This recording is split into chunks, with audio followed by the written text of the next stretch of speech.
JGP24 Old green grasshoppers playing.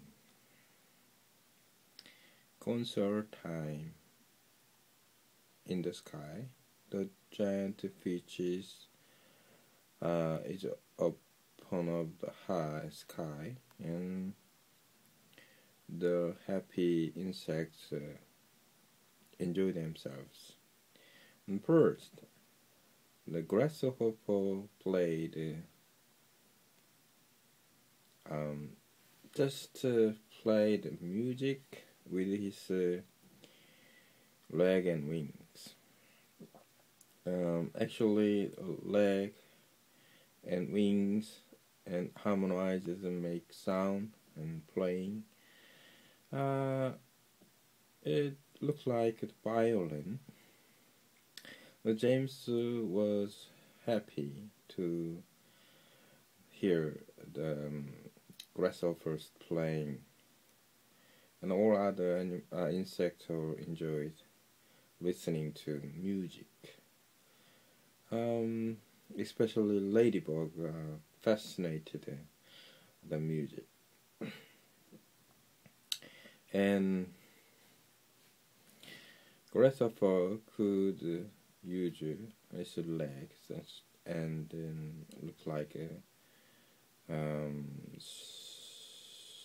string, the wings like a string, and then so make it sound. It's a natural sound. So next, maybe another insect. Make a trick. 25. James didn't want the earthworm and the centipede to get into another argument, so he had said quickly to the earthworm, "Tell me, do you play any kind of music?" "No, but I do other things, some of which are really quite extraordinary," the earthworm said, brightening. "Such as what?" asked James. "Well," the earthworm said, "next time you stand in a field or in a garden and look around and just remember this, that every grain of soil is upon the surface of the land. Every tiny little bit of soil that you can see has actually passed through the body of earthworms during the last few years. Isn't that wonderful?" "Isn't that possible?" said James. "My dear boy, it's a fact." "You mean you actually swallow soil?" "Like mad." The earthworm said proudly, in one end and out the other. "What's the point?" "What do you mean, what's the point?" "Why do you do it?" "We do it for the farmers. It makes the soil nice and right and crumbly so that things will grow well in it. If you really want to know, the farmers couldn't do without us. We are essential. We are vital. So it is only natural that the farmer should love us. He loves us even more, I believe, than he loves the ladybug." "The ladybug?" said James, trying to look at her. "Do they love you too?" "I'm told that they do," the ladybug answered modestly, blushing all over. "In fact, I understand that in some places the farmers love us so much that they go out and then buy ladybugs by the sackful and then take them home and set them free in their fields. They are very pleased when they have lots of ladybugs in their fields." "But why?" James asked. "Because they gobble up all the nasty little insects that are gobbling up all the farmers' crops. It helps enormously, and we ourselves don't charge a penny for our services." "I think you are wonderful," James told her. "Can I ask you one special question?" "Please do." "Well, is it really true that I can tell how old a ladybug is by counting her spots?" "No, that's just a children's story," the ladybug said. "We never change our spots. Some of us, of course, are born with more spots than others, or we never change them. The number of spots that a ladybug has is simply a way of showing to which branch of the family she belongs to. For example, as you can see for yourself, I'm a 9-spotted ladybug. I'm very lucky. It's a fine thing to be. "It is indeed," said James, gazing at the beautiful scarlet shells with an iron black spot on it. "On the other hand," the ladybug went on, "some of my less fortunate relatives have no more than 2 spots altogether on their shells. Can you imagine that? They are called 2-spotted ladybugs, and very common and ill-mannered they are, I regret to say. And then, of course, you have the 5-spotted ladybugs as well. They are much nicer than the 2-spotted ones, although I myself find them a trifle too saucy for my taste. But they are all of them loved," said James. "Yes," the ladybug answered quietly. "They are all of them loved. It seems that almost everyone around here is loved," said James. "How nice this is." "Not me," cried the centipede happily. "I'm a pest, and I'm proud of it. Oh, I'm such a shocking, dreadful pest."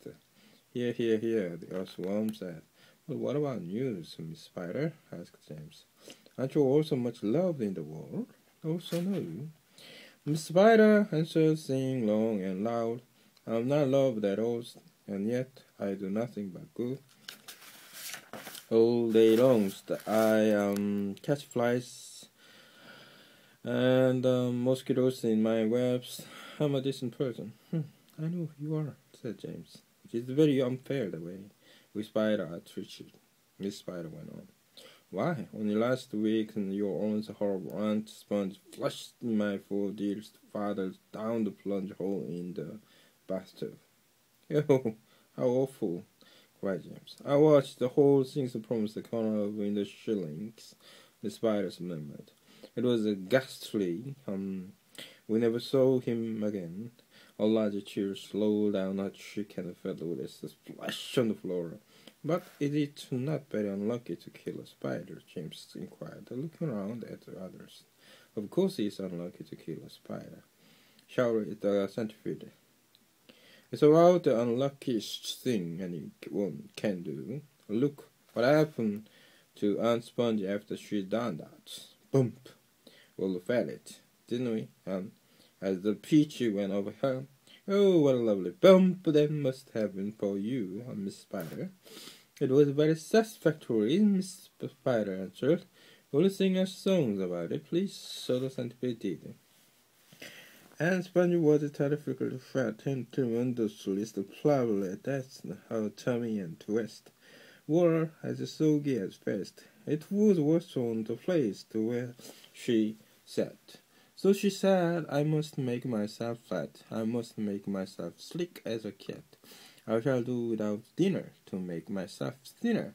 And along came the peach. Oh, the beautiful peach! And made her faint far thinner than that. "That was very nice," Miss Spider said. "Now sing one about Aunt Spiker." "With pleasure," the centipede answered, grinning. And Spiker was thin as wires, and as dry as bones, only drier. She was so long and thin. If you carried her in, you could use her for poking the fire. "I must do something quickly," she frowned. "I want pat, I want proud, pound upon pound. I must eat lots and lots, oh marshmallows and cocks, till I start bulging out all around." "Yes," she announced. "I have sworn that I'll alter my figure by dawn," cried the Fitchy with a snigger. "I'll alter your figure and iron her out on the lawn." Everybody clapped and called out for more songs from the centipede, who at once launched into his favorite song of all. "Once upon a time, when pigs were swine, and monkeys chewed tobaccos, and the hens took snuff to make themselves tough, and the dogs said quack, quack, quack, coo. The porcupine drank the fuel wines, and goose ate tehuka, and old Mother Hubbard got stuck in the sea. Look out, centipede!" cried James. "Look out!" "What's up?"